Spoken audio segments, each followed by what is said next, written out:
also we had derived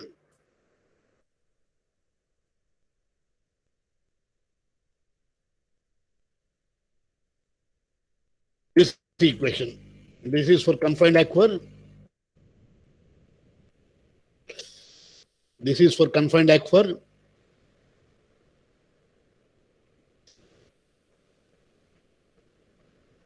And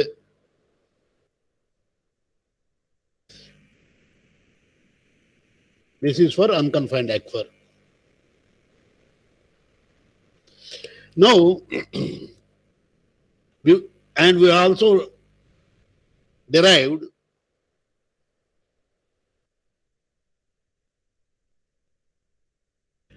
actually we have considered this equation.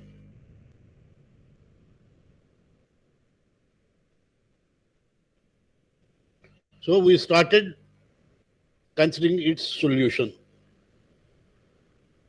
So this equation we have.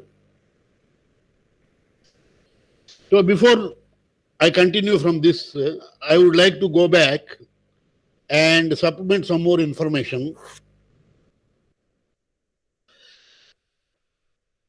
See, I told that in the case of this confined aquifer, there will be a cone of depression. This is cone of depression.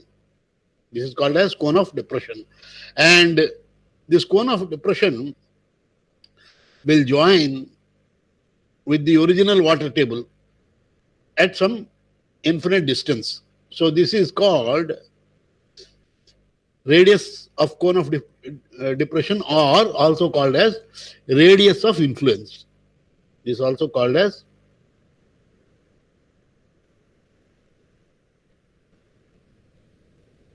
R.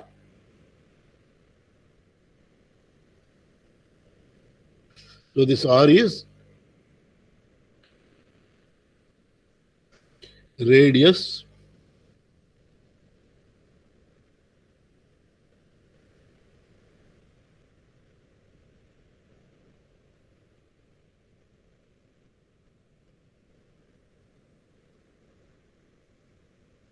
of influence.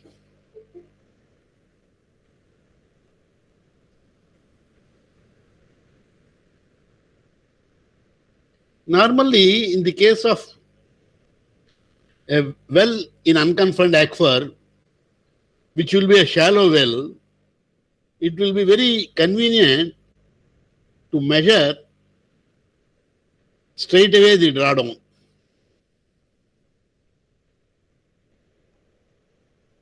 So this is SW.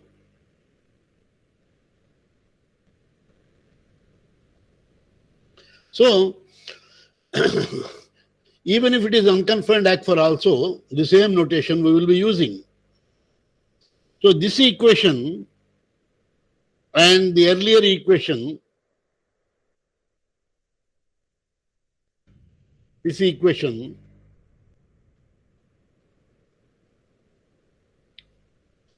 can be replaced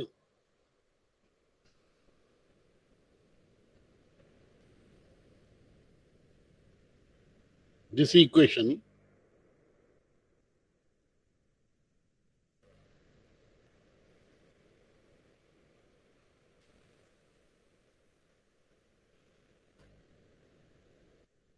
and also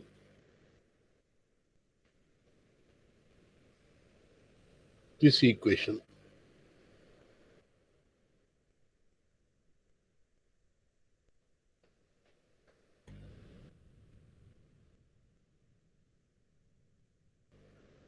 This is for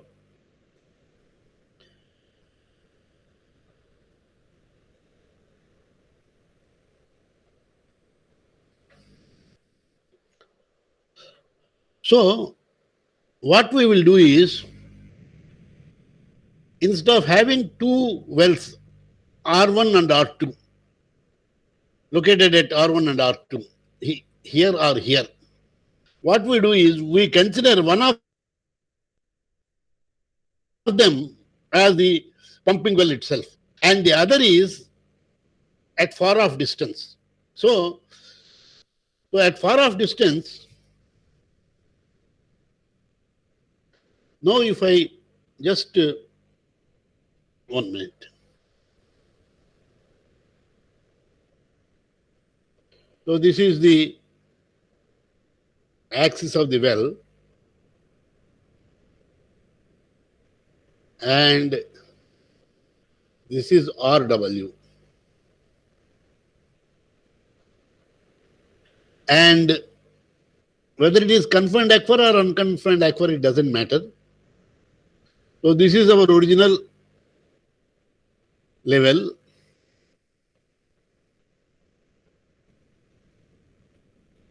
And this is our radius of influence.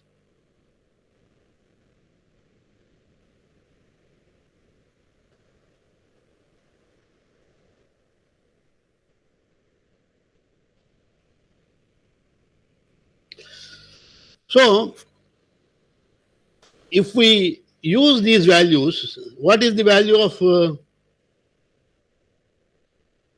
here? This drawdown is SW.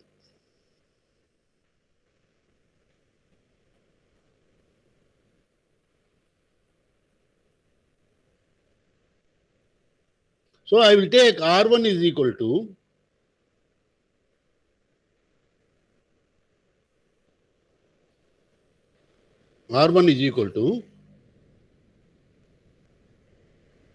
RW. So S1 is equal to SW, and R2 is equal to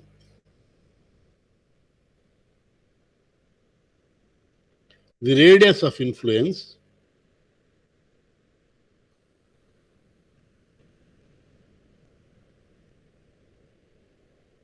and what is S2?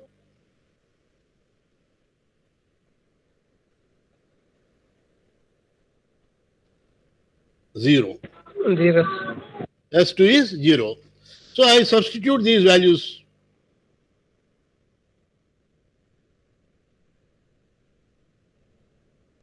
In this. So what I will get? I will get this equation. Q is equal to 1 minute.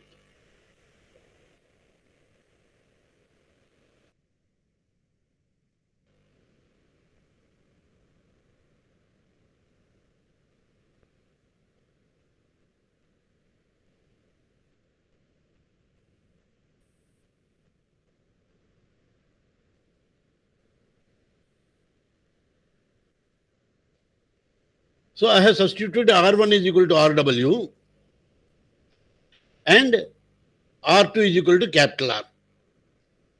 So if I take this minus sign,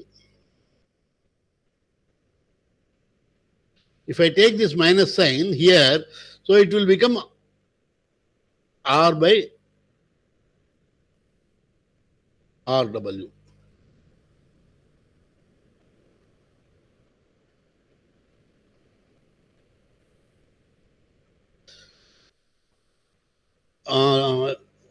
One minute. Yeah, S2 is equal to 0, S1 is equal to SW. Okay, R2 is equal to capital R. 1 minute. S2 is equal to 0. That is correct. S1 is equal to SW. Q by 2 by T. Okay. This is equal to this Q by 2 by T. Yeah, correct. See, this minus sign is here. So if I remove this minus sign, then this will become RW here, R here. In fact, that equation itself I should have written like that.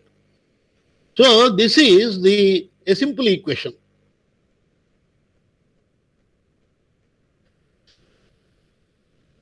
Now, if you know the value of R, if you know the value of R, and if you know the value of T, which is the Ackford property, RW is the well radius, and if you measure SW, Q can be calculated. Or if Q is calculated, Q is measured, you can. So you can solve it either for SW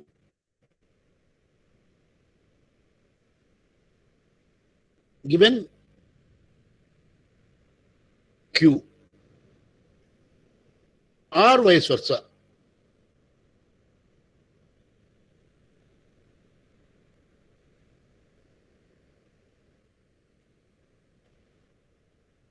Or vice versa. That means if Q is given, you can calculate R. So similarly, if I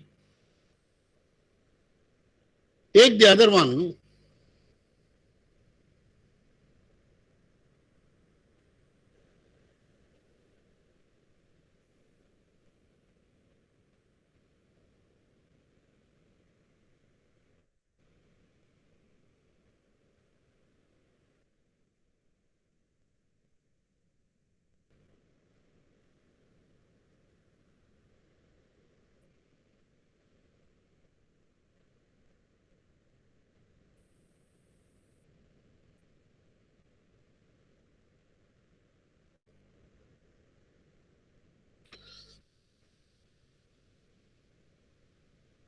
so if I take the unconfined aquifer,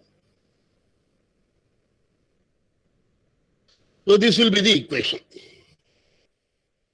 This will be, only thing here is, again,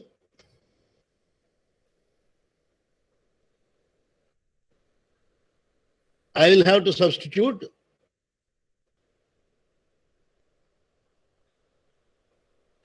R1 is equal to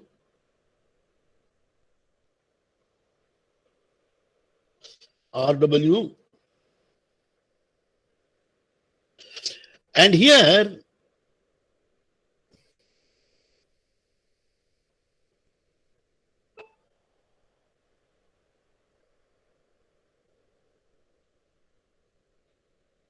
no, they are in terms of H. So this is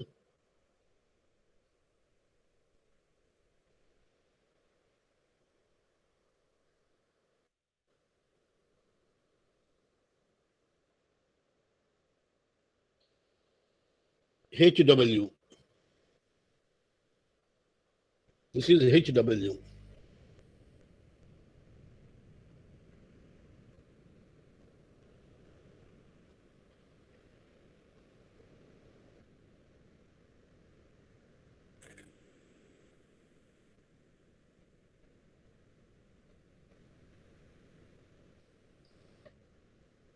This is HW.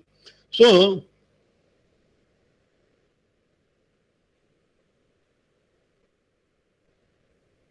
this is SW.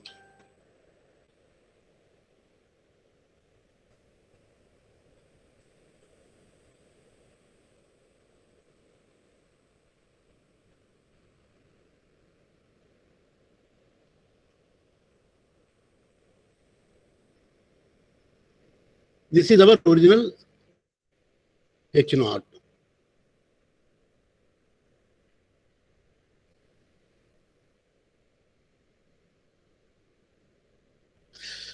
So at R is equal to RW, what is H1? H1 is equal to HW, which is nothing but H naught minus SW. H naught minus SW. And at R is equal to R2, we'll substitute capital R. And what is H here, H2 here?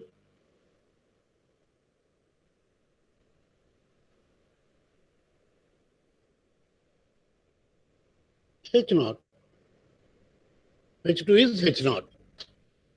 So if you substitute and simplify, you will get this. Again, this minus sign, if it is absorbed here,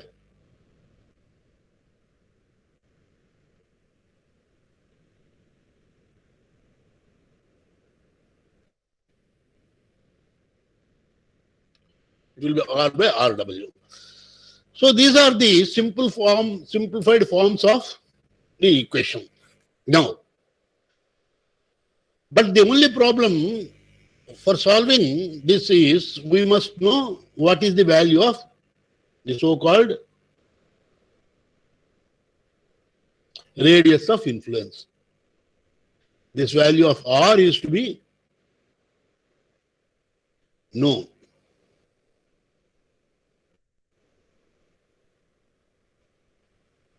So the value of R is given by many empirical relationships are there, and most commonly used relation is this.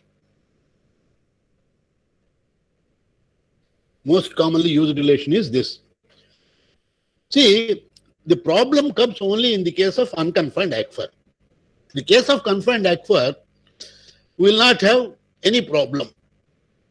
So straight away we can solve it using our regular equation itself. But here it is a complicated one in the case of unconfined aquifer. So the knowledge of R is always required. So therefore, this equation is used. So this is what I was about to give to you yesterday, but I could not trace this equation. So I deferred it and continued further. So then we have proceeded for the solution of the unsteady flow case. Now let us continue this. Now here, this is the basic equation. This is our basic equation. And starting from this equation, we have taken these boundary conditions.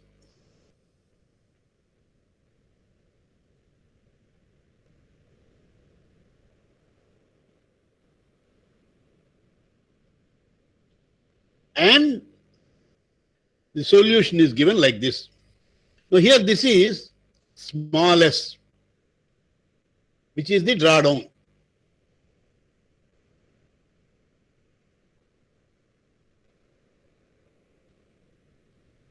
And U is a parameter,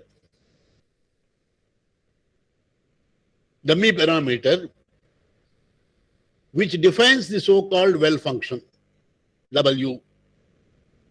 So this U is this. Here the S is the storage coefficient. So here you have capital S and here you have small s. This is the solution.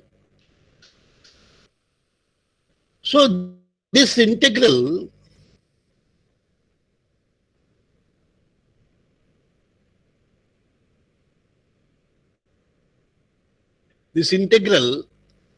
is given by this form.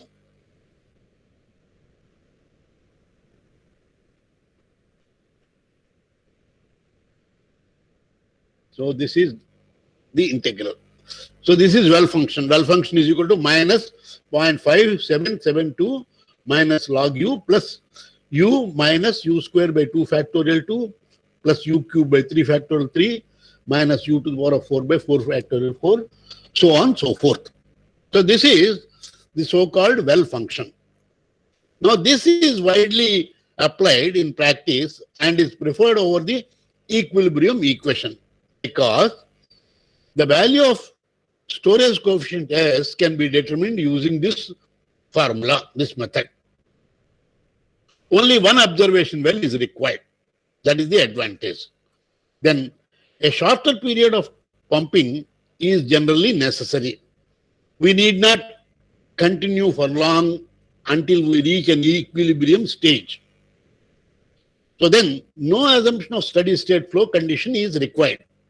Now, whatever may be the time period we consider, still the flow will be always unsteady. And the earlier equations which we have derived are having the limitation of being applicable only to steady state conditions. So therefore, this equation 1, which involves the so-called well function, is used. However, the assumptions inherent in equation 1 should be emphasized because they are often overlooked in applying the non-equilibrium equation and thereby lead to erroneous results. Now, what are those assumptions? Let us recall.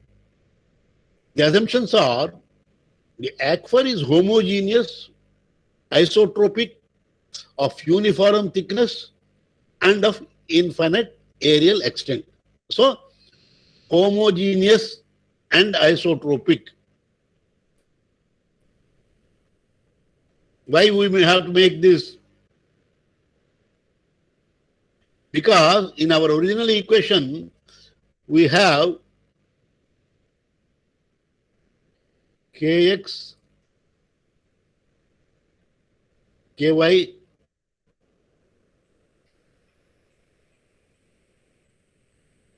Kz.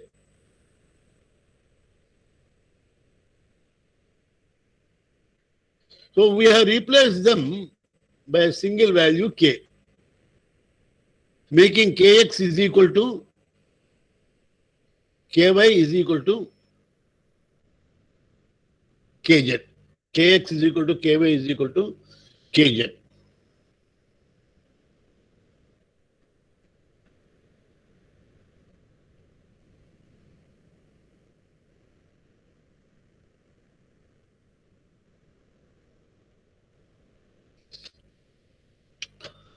And of infinite aerial extent.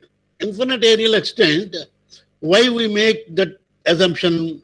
We make that assumption if you have your well,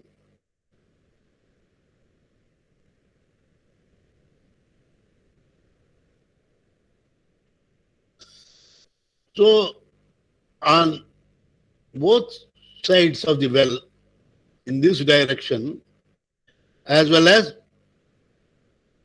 in this direction, when they are assumed of infinite extent, the flow will be uniform.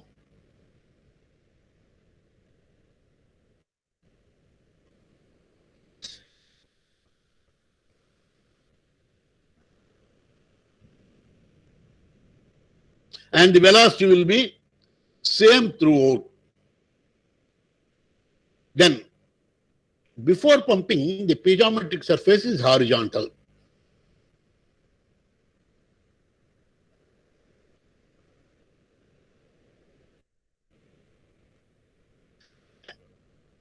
So what we assume, although there may be a slight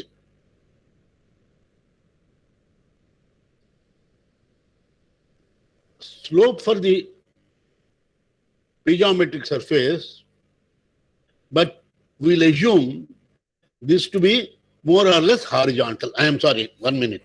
I have drawn wrongly. See, actually, you have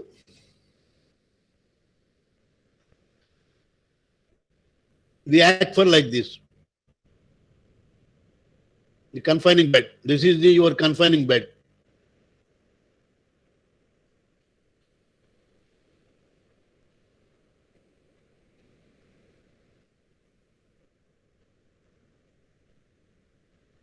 So the actual recharge area is here. So we assume that initial level is this. So this is quite a reasonable assumption.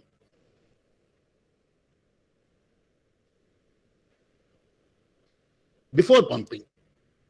But during pumping, this may drop. That is a separate issue. Then the well is pumped at a constant rate. So Q is maintained constant.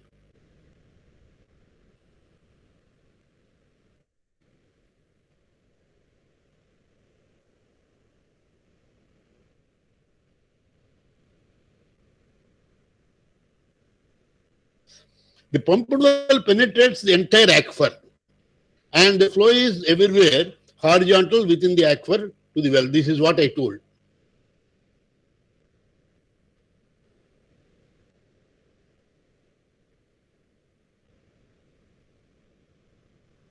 And the well diameter is infinitesimal so that the storage within the well can be neglected. Now, see, if you consider a large area well, large diameter well,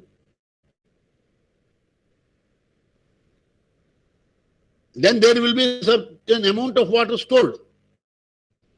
So the storage coefficient value will be changing because pumping is done here. So there will be one value of storage coefficient here and some other value of storage coefficient outside. So to avoid that, what we assume is, compared to the areal extent of the aquifer, the well diameter is small. Water removed from storage is discharged instantaneously with decline of head. So that means there is no delay in taking the water out. That means there is no relative accumulation which interferes with the drawdown. This is natural drawdown if it is removed instantaneously. If it is not so, what will happen is that the water level will be taking certain amount of time to reach this level. So this is another assumption. So these are the basic assumptions which we have to keep in mind. Now, so this is our equation. So this is our equation.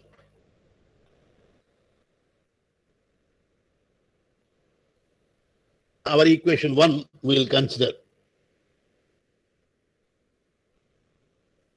With this definition for you. So there are certain methods given by different investigators. Now let us look into them. So solutions to non-equilibrium equation, that is this equation. There are 4 standard methods. The first one is called as Thies method. The second one is called as Cooper and Jacob method. Third one is Chow's method. And fourth one is recovery test. That is residual drawdown method. So we are going to discuss these 4 methods in the coming class. Now today, I will take up the first method because now the time is almost nearing to end. And I think you have class.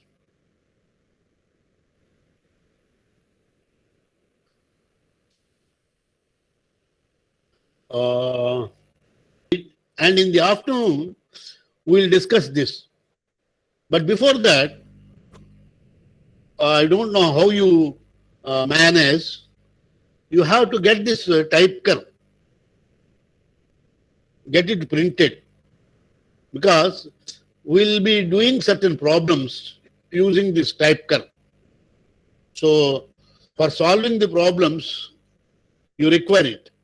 And in fact, this type curve is to be, the printout of this type curve is to be taken on a transparent sheet, because we will be using this type curve and we will be superimposing this type curve on our available data. So this you have to do it. And of course, when we are doing it in the system, there will not be any problem.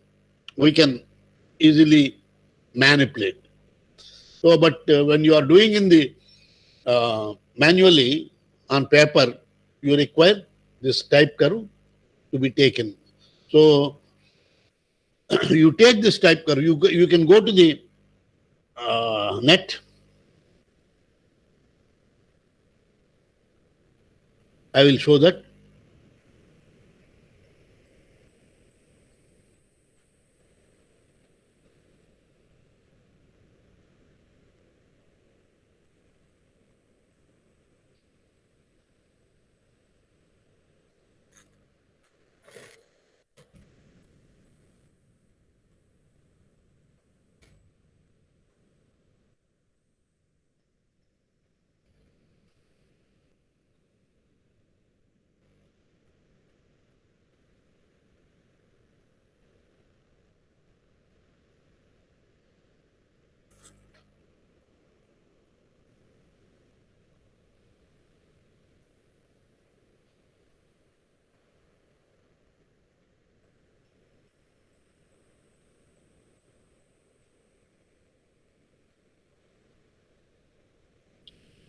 This type curve.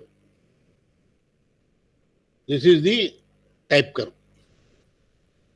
And this is, of course, its logarithmic approximation. So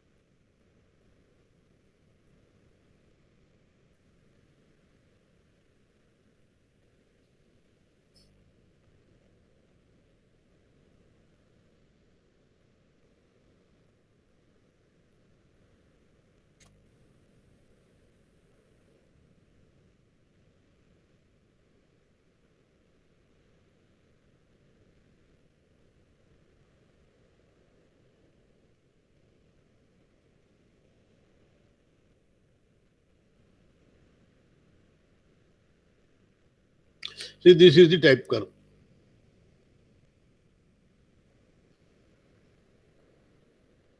So we can use this.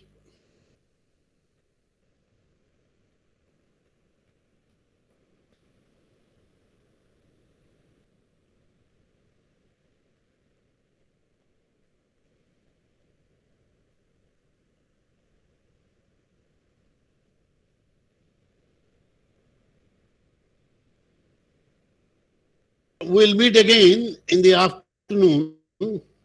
And afternoon, at what time we are meeting? 2